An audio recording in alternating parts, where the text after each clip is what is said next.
What's up, everybody? In this week's single play breakdown, I'm going to be looking at a third down red zone stop by Washington against my New York Football Giants in week 5. So, with that, let's get right to the All 22. The first thing we notice is that the Giants are lined up in an empty set with 3 wide receivers to the left and 2 to the right. In response, Washington has a box and triangle coverage called, which is a pretty common way to zone match empty sets. Essentially, the field side is playing what's known as a box technique, which basically assigns each of these defenders to play a quadrant. Basically, you have a defender assigned to the high inside release, the high outside release, the low inside release, and the low outside release. On the boundary side, Washington is using a split safety look to cover 2 wide receivers, which essentially gives you a 3-on-2 look, hence triangle. Specifically on this side, we're going to see Washington playing what is known as stump coverage.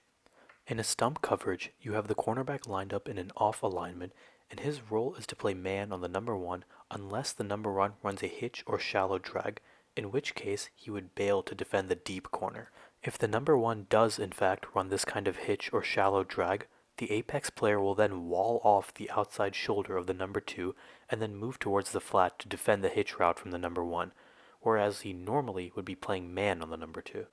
And lastly, if the number 1 were to run an underneath hitch route, the safety's role then becomes to match any underneath crossers, whereas if this weren't the case, he'd be just playing his deep half.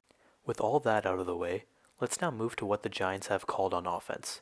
Jason Garrett decides to call a flood concept to the strong side and a snag or spot concept to the weak side.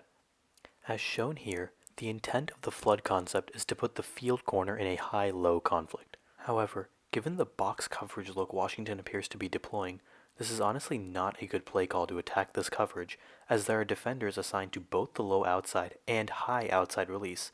This means that both Evan Ingram and Dion Lewis's routes towards the numbers will be blanketed. That being said, I actually don't fault Daniel Jones for not audibling out of this play call. It's 3rd and goal, and he just needs to push this ball to the end zone, which this route concept does achieve despite the fact that Washington has a good defensive scheme called to stop it. What I do fault him for, however, is what happened post-snap. If you recall from earlier in the video, when I talked about the scenario where the number 1 runs an underneath hitch route against this stump coverage, this is exactly what ends up happening here.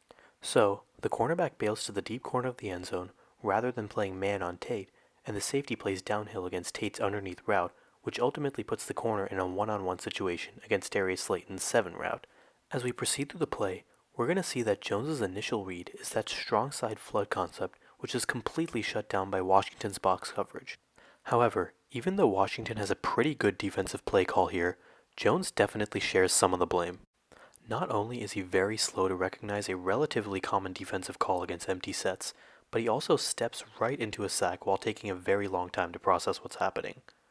Far too often, we see Jones lacking any sense of an internal pressure clock, and this very clearly manifests itself here. Ideally, Jones would have quickly recognized that he didn't have any shot at hitting the play to his strong side, abandoned the pocket while he still had the chance to escape out the back door rather than stepping into a sack as he did, and given himself the opportunity to work the one-on-one matchup with his number 1 receiver, as we so often see plays uncover when quarterbacks extend. This obviously isn't entirely on Jones, but it's a play where you would have liked to have seen something more, especially given that by the Giants' offensive line standards, this is pretty good protection. Now, if you're asking yourself, well, why are the Giants in a situation where Darius Slayton is their number 1 receiver, and that this is somehow considered good protection? Well, for that, I'm going to have to direct you towards Dave Gettleman. Thank you all so much for watching, and let me know if you have any suggestions or feedback for any other plays that I should break down. Make sure to subscribe to the channel and follow me on Twitter. Later.